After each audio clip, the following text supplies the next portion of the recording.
Guys, welcome back to my channel beyond the spread. And आज हम बात करने वाले हैं about indications that you might attract a spouse from foreign lands. उसके बारे में हम इन डेप्थ बात करेंगे। So let's start with the video. First of all मैं बता देती हूँ कि what does this video consist of. हम इसमें बात करेंगे about 7th house connections with different signs and different placements which can give you a spouse from a foreign land, from abroad, from a place which is so indifferent and so different than you that आपको बहुत ज़्यादा travel करना पड़ सकता है in order to meet this person. Different culture, different traditions, different place of birth determine कर सकते हैं ये प्लेसमेंट्स। आपके फ्यूचर स्पाउस ऐसे जगहों से आ सकते हैं। So let's start with the video. First of all, 7th house lord का कनेक्शन अगर 6th, 8th या 12th हाउस के साथ हो then you can experience a spouse which is completely conventionally very different than you. So देखो, first of all मैं बताती हूँ कि 6th हाउस कैसे, because it is 12th from your 7th house.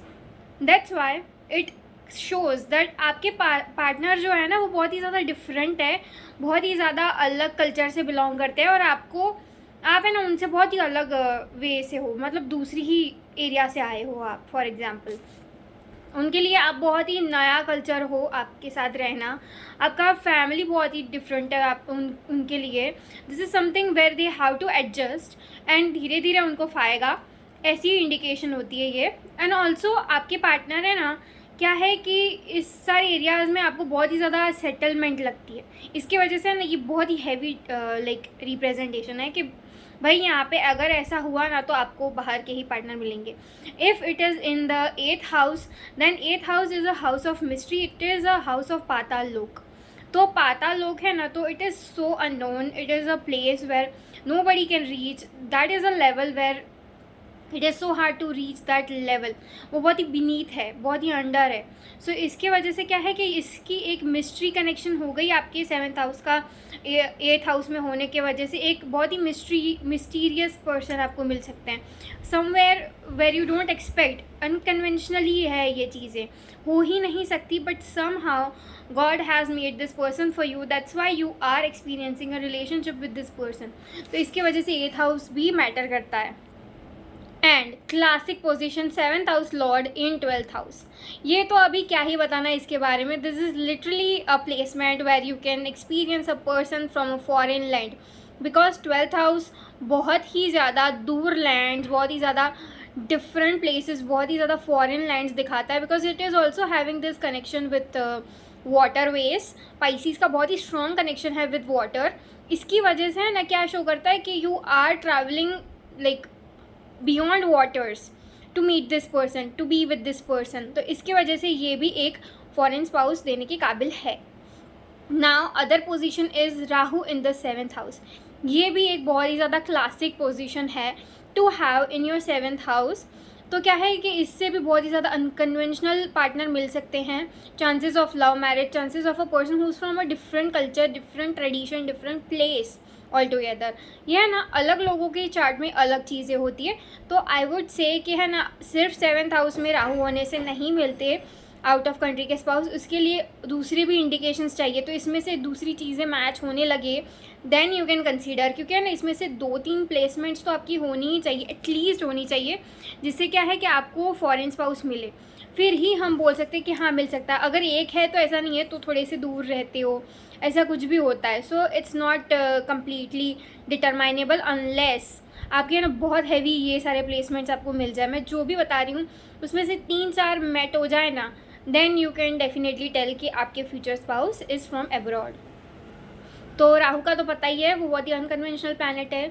तो वो जहाँ पे भी बैठेगा वहाँ पे आपको बहुत ही ज़्यादा अनकन्वेंशनल पर्सन देगा, जो यूजुअली पॉसिबल नहीं है। ऐसे रिलेशनशिप्स भी देता है।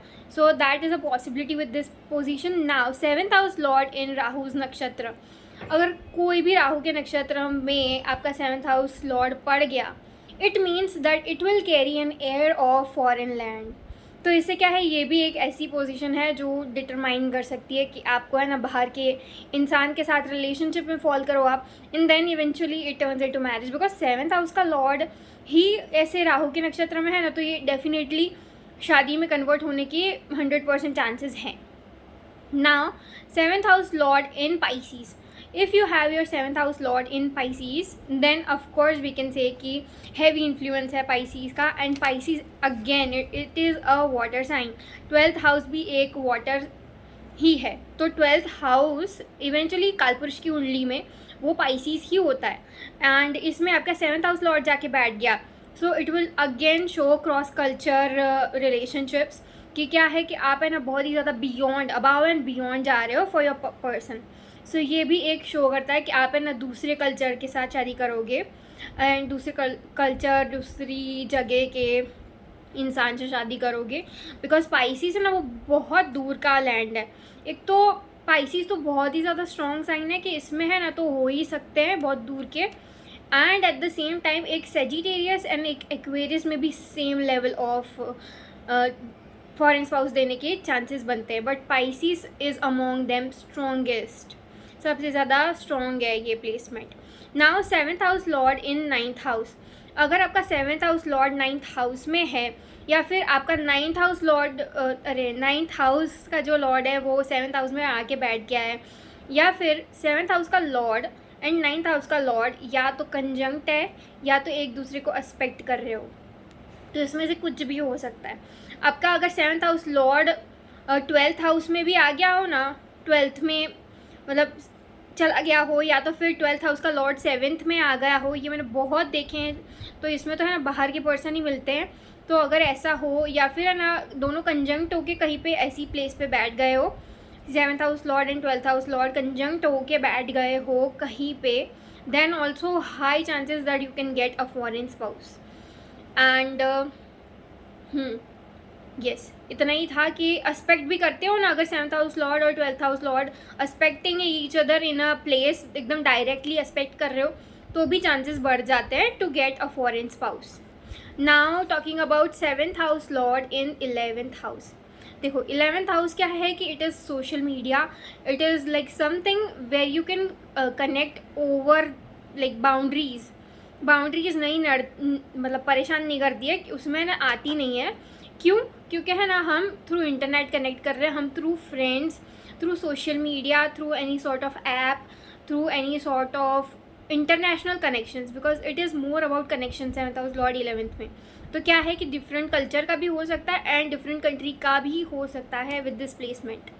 तो ये थोड़ा लाइटर पोजीशन है, like not very strong than the other ones, but it is one of them कि ये भी आपको ऐसे पार्टनर दे सकते हैं जो कम्प्लीटली आउट ऑफ कंट्री हो सकते हैं, बिकॉज ये सोशल मीडिया एंड राहु वाली है ना एनर्जी थोड़ी कैरी करता है 11th house.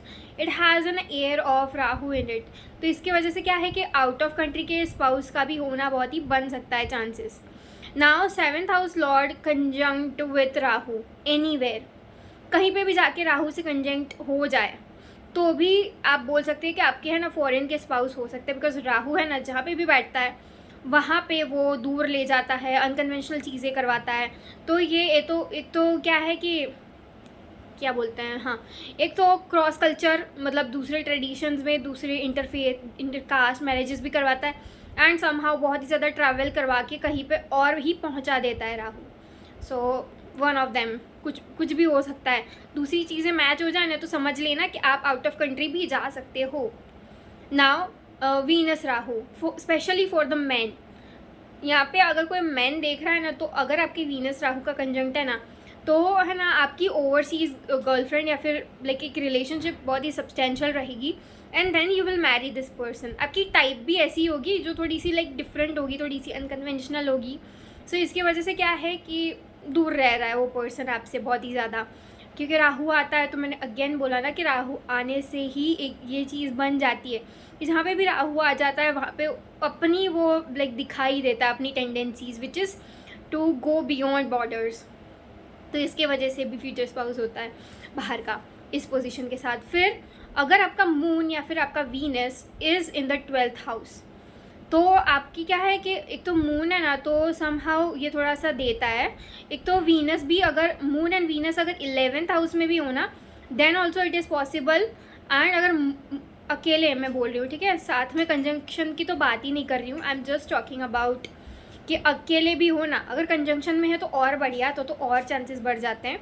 But even if there is no conjunction, even if there is no like अकेले ही बैठे हैं वीनस, या फिर 11th में है या तो फिर 12th में है, 12th हाउस बोल रही हूँ, 11th हाउस में या फिर 12th हाउस में है, देन यू विल डेफिनेटली सी कि आप है ना क्रॉस बॉर्डर्स लव में फॉल कर रहे हो। बिकॉज क्या है, वीनस है ना शादी के बाद की लाइफ है हमारी। सो 12th हाउस का कनेक्शन, 11th हाउस का कनेक्शन शोज़ कि हम कहीं पे तो मूवमेंट कर रहे हैं, कहीं पे तो जा रहे हैं हम। सो इसकी वजह से है ना वो एक्टिवेट हो जाती है वो चीज़ें कि और मून है ना, मून हमें अब्रॉड ट्रैवल करवाता है। And specially for the main out here, उनके लिए तो और बढ़ जाता है कि अगर ऐसी आपकी प्लेसमेंट है ना, तो ज़्यादा आपके चांसेस बन जाते हैं।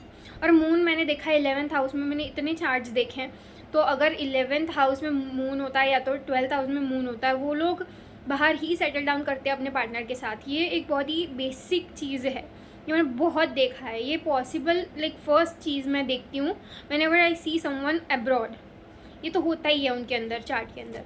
Now other position is your Dara कारक इन 12th हाउस। अगर आपका दारा कारक 12th हाउस लॉर्ड के साथ कंजंक्ट हो गया, या तो फिर 12th हाउस में ही चला गया, तो भी है ना बहुत ही चांसेस हैं कि आपके पार्टनर आउट ऑफ कंट्री के हो, फ्रॉम अ फॉरेन प्लेस।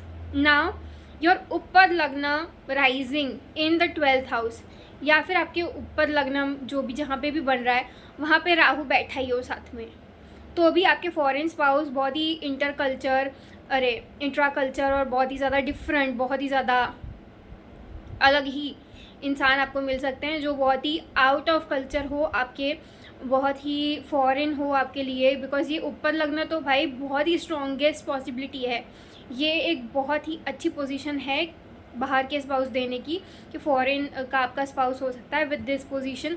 ऊपर लगना उसको और चार चांद लगा देता है, बिकॉज ऊपर लगना है ना सबसे ज़्यादा इफेक्टिव होता है। Whenever I see for marriage predictions, ऊपर लगना सबसे ज़्यादा अफेक्ट करता है about the life that you are going to experience after marriage. तो अगर वहाँ पे राहु है तो डेफिनेटली यू विल सी कि ऐसा होगा ही होगा।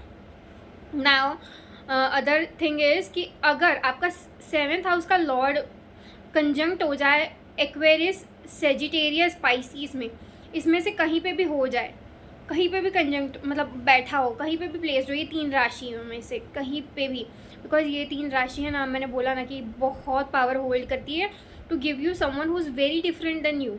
आपको लाइक दूर ले जाएगा, ये बहुत दूर ले जाएगा in order to get married, specially क्योंकि 7th हाउस का लॉर्ड जा रहा है वहाँ पे, या फिर 7th house Lord like 7th house में ये सारी राशियाँ पड़ रही है, एक वो भी एक फैक्टर है, तो भी ये लाइक आउट ऑफ कंट्री का स्पाउस दे देता है। बट उसके साथ क्या है, दूसरी ये मैंने जो बताई ना, दूसरी जो पोजीशंस होती है वो भी थोड़ी सी होनी चाहिए, 2-3 तो होनी चाहिए इसमें से, देन यू कैन गेट। क्योंकि एटलीस्ट हमें ना इसमें से ये जो लिस्ट है इसमें से थोड़ी तो चीज़ें मैच करनी पड़ेगी ज़्यादा, तब उसकी चांसेस और बढ़ जाते हैं। अगर 1-2 ही है तो है ना शायद आपको थोड़े से दूर पार्टनर मिल जाए, थोड़े दूर रहते हो, थोड़े डिफरेंट कल्चर के हो। बट अगर ज़्यादा हो रही है, ज़्यादा से ज़्यादा मैच हो रहा है आपके लिए, तो आई वुड से कि तो आपके लिए ही बना है ये, तो फिर आपका तो होगा ही होगा ये आउट ऑफ कंट्री शादी। Now other thing is your 7th house lord in air science. तो कोई सी भी एयर साइन हो, एक्वेरियस, लिब्रा, जेमिनाई, 3 में से किसी में भी एयर साइन में अगर आपका 7th हाउस लॉर्ड चला गया हो, या फिर आपकी 7th हाउस में राशि ये पड़ रही हो, तो भी आपके है ना चांसेस बढ़ जाते हैं, क्योंकि एयर साइंस है ना बहुत ही ज़्यादा ट्रैवल करवाती है। अगर आपका 7th house Lord earthy science में है तो बहुत ही कम ट्रैवल करना पड़ता है। अगर आपका 7th हाउस लॉर्ड एरी साइंस में है तो बहुत ज़्यादा ट्रैवल करना पड़ता है। अगर फायर साइंस में होता है ना तो थोड़ा ज़्यादा ट्रैवल करना पड़ सकता है, बट सबसे ज़्यादा देखने मिलता है एयर साइंस में।